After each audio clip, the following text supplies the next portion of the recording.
Trump کی اپنے ملک میں مشکل بڑھنے لگی ہے۔ ادھر روس اب کھل کر ایران کے ساتھ آ گیا ہے۔ یہ خبر آپ جان چکے ہیں، 2 دن سے تصویریں سامنے آ رہی ہے کہ ایران کے وزیر خارجہ عباس عراقچی کی روس کے صدر ولادیمیر پوتن سے براہ راست ملاقات ہوئی ہے، بات چیت ہوئی ہے، اور عباس عراقچی کا روس کا دورہ بڑا کامیاب رہا، جہاں 1.5 گھنٹے تک پوتن اور عراقچی کے درمیان بات چیت ہوئی اور دونوں دیشوں کا پورا ڈیلیگیشن موجود تھا۔ اور جو سب سے اہم بات وہ یہ کہ روس کے صدر کے ساتھ جو افراد اس بات چیت میں موجود تھے، اس میں روس کے فورن منسٹر کے ساتھ ساتھ ایک نام سب سے زیادہ اہم ہے، ریگو کوشٹیوکوف کا۔ یہ نام سب سے اہم اس لیے ہے کیونکہ یہ روس کی سب سے اہم ملٹری انٹیلیجنس GRU کے سربراہ ہیں، اور GRU روس کی بہت ہی اہم ترین ملٹری انٹیلیجنس کہلاتی ہے، بہت پاورفل ہے۔ 1918 میں اسے قائم کیا گیا تھا، اور جس طرح CIA امریکہ میں بہت زیادہ مضبوط ہے، یا موساد اسرائیل میں بہت زیادہ مضبوط ہے، را بھارت میں بہت زیادہ مضبوط ہے، پاکستان کی ISI بہت زیادہ مضبوط ہے، اسی طرح GRU بھی روس میں بہت ہی پاورفل ملٹری انٹیلیجنس کہلاتی ہے۔ اور اس کے سربراہ اس ملاقات میں روس کے صدر ولادیمیر پوتن کے ساتھ موجود تھے۔ روس کی GRU کے بارے میں کہا جاتا ہے، دعویٰ کیا جاتا ہے کہ کسی ملک میں کوئی ٹارگٹ کلنگ کرنی ہو، کسی ملک میں کوئی پروٹیسٹ کروانا ہو، روس کے ایجنڈا کو کسی ملک میں نافذ کروانا ہو، تو وہاں پر یہی ایجنسی اپنے کارنامہ کو انجام دیتی ہے، یہی ایجنسی تمام کاموں کو سنبھالتی ہے۔ تو روس کی یہ سب سے پاورفل اور مضبوط انٹیلیجنس سروس کہلاتی ہے۔ سیدھے ڈیفنس منسٹر اور آرمی چیف سے یہ ایجنسی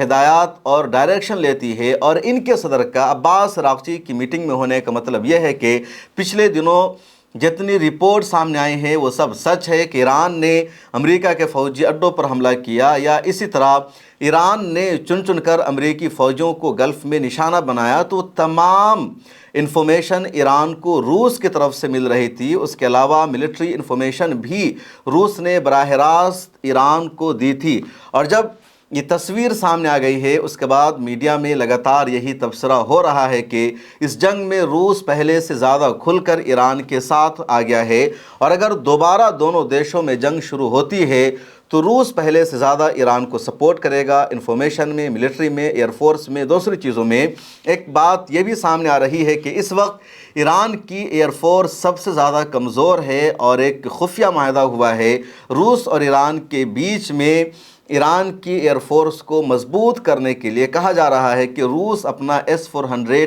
ایران کو دینے والا ہے، اس کے علاوہ کچھ اور ہتھیار بھی روس ایران کو دے رہا ہے۔ روس کی حمایت کا مطلب یہ بھی ہے کہ روس تمام محاذ پر ایران کے ساتھ کھڑا ہے، اور چین سے زیادہ روس ایران کو سپورٹ کر رہا ہے۔ ابھی ایک تازہ بیان یونائٹڈ نیشن سے روس کے سفیر کا آیا ہے۔ UN میں روس کے سفیر نے کہا کہ اسٹریٹ آف ہرمز کا ایران کا کنٹرول کرنا اس کا بنیادی حق ہے۔ جب دنیا کے زیادہ تر ممالک یہ کہہ رہے ہیں کہ ابنائے ہرمز کو آزاد ہونا چاہیے، وہ انٹرنیشنل معاہدے کا حصہ ہے، ایران کا کنٹرول نہیں ہونا چاہیے، یونائٹڈ نیشن میں روس کے سفیر نے کہہ دیا کہ ابنائے ہرمز کا کنٹرول کرنا ایران کا بنیادی حق ہے۔ اور یہ بیان ایران کے ڈیلیگیشن اور روس کے ڈیلیگیشن کے درمیان ملاقات کے بعد آیا ہے۔ اس کا مطلب ہے کہ روس اب کھل کر ایران کو سپورٹ کر رہا ہے۔ ادھر روس نے یہ بھی کہا کہ امریکہ اور ایران کے درمیان بات چیت ہونی چاہیے، ڈائیلاگ کے ذریعے، بات چیت کے ذریعے مسئلے کا حل نکلنا چاہیے، لیکن ولادیمیر پوتن کا براہ راست عباس عراقچی سے ملنا،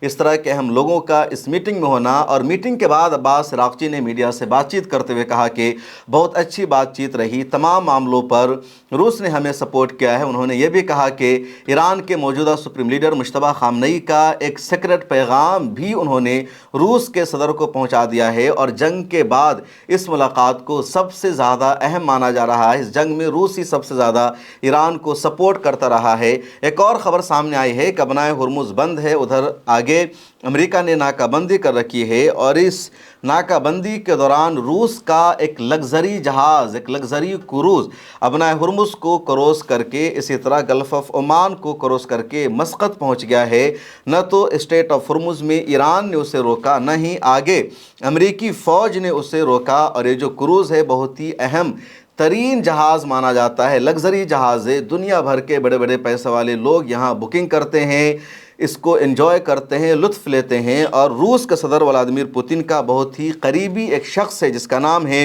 الیکسی مرادوشوف، وہ ارب پتی ہے اور اس کی وائف کے نام پر یہ جہاز رجسٹرڈ ہے۔ 50 کروڑ ڈالر سے زیادہ کا یہ جہاز ہے اور اس جہاز نے ابنائے ہرمز کو کراس کر لیا ہے۔ ایک اور جہاز کے بارے میں خبر سامنے آ رہی ہے کہ یونائٹڈ عرب امارات کی کمپنی کا ایک جہاز تھا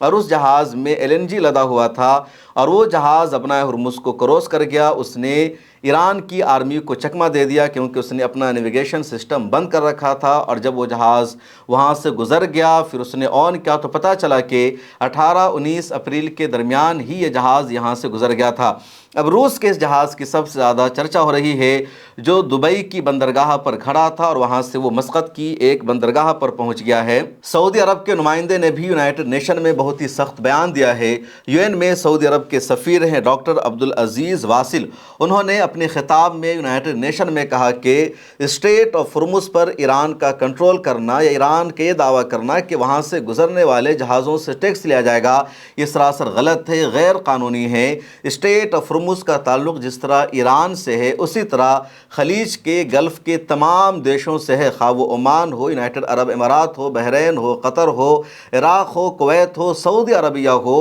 اور اس کا کنٹرول ایران کا حاصل کر لینا، ایران کا اپنی آرمی کو وہاں لگا دینا، یہ غلط ہے اور اس کی وجہ سے گلف کے ممالک میں کرائسس پیدا ہونے والا ہے۔ انہوں نے یہ بھی کہا کہ عرب دیشوں میں جو فوڈ آتا ہے وہ باہر سے آتا ہے، عرب دیشوں میں کھانے کا جو سامان آتا ہے وہ باہر سے آتا ہے، اسی طرح عرب دیشوں کی جو اکنومی ہے وہ پیٹرول پر ٹکی ہوئی ہے، گیس پر ٹکی ہوئی ہے، تیل پر ٹکی ہوئی ہے، یا اسی طرح کھاد پر ٹکی ہوئی ہے، اور یہ سب عرب دیشوں سے پوری دنیا کو بھیجا جاتا ہے۔ تو عرب ممالک کا دوہرا نقصان ہو رہا ہے، اور جو ہزاروں سالوں پرانا معاہدہ ہے ایران اور گلف کے دیشوں کے بیچ میں جو سلسلہ چلتا آ رہا ہے اس کے خلاف ایران کر رہا ہے، اس کو برداشت نہیں کیا جائے گا۔ ایک اور اہم رپورٹ یہ ہے کہ گلف کوآپریشن کونسل کیا جدہ میں ایک غیر معمولی میٹنگ ہو رہی ہے، اور اس میٹنگ میں وزرائے خارجہ شریک نہیں ہو رہے ہیں بلکہ گلف کے دیشوں کے جو سربراہان ہیں وہ اس میٹنگ میں شریک ہو رہے ہیں۔ اس میٹنگ میں ایک اہم فیصلہ لیا جائے گا کہ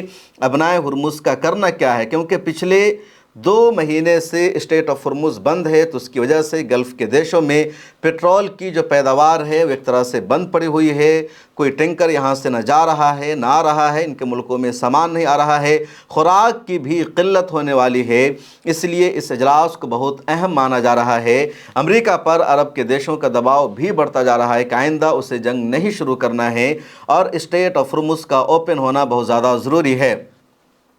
قطر کے اسپوک پرسن ماجد الانصاری نے ابھی پریس کانفرنس کا انعقاد کیا اور وہاں بھی انہوں نے اسٹریٹ آف ہرمز پر سب سے زیادہ بات چیت کی ہے۔ الجزیرہ کے مطابق ماجد الانصاری نے کہا کہ اسٹریٹ آف ہرمز کا ایران کو کنٹرول کرنا یا اس پر پابندیاں لگانا، گلف کے جہازوں کو آنے سے روکنا غیر قانونی ہے اور پورے گلف میں ایک کرائسس پیدا ہو رہا ہے، بحران پیدا ہو رہا ہے، خوراک کی قلت ہونے والی ہے، ایران کو اس سے اب الگ ہو جانا چاہیے۔ قطر کی طرف سے یہ بھی ہمیشہ کہا جاتا ہے کہ اسٹریٹ آف ہرمز کو اوپن کرانا صرف ایران کی ذمہ داری نہیں ہے بلکہ دنیا کے تمام دیشوں کی بھی ذمہ داری ہے، کیونکہ ایران نے اگر اسے بند رکھا ہے تو وہ امریکہ کی وجہ سے بند رکھا ہے، لیکن اب ایران کی طرف سے یہ نہیں کہا جا رہا ہے کہ اگر امریکہ کی ناکہ بندی ہٹ جائے گی تو اسٹریٹ آف ہرمز پرانی پوزیشن میں آ جائے گا، بلکہ اب ایران کی طرف سے کنٹینیو یہی کہا جا رہا ہے کہ اسٹریٹ آف ہرمز پرانی پوزیشن میں نہیں جائے گا بلکہ ایران اس سے ٹیکس وصول کرے گا، امریکہ کی ناکہ بندی رہے یا نہ رہے، اور اسی کی وجہ سے عرب دیشوں میں بے چینی بڑھتی جا رہی ہے۔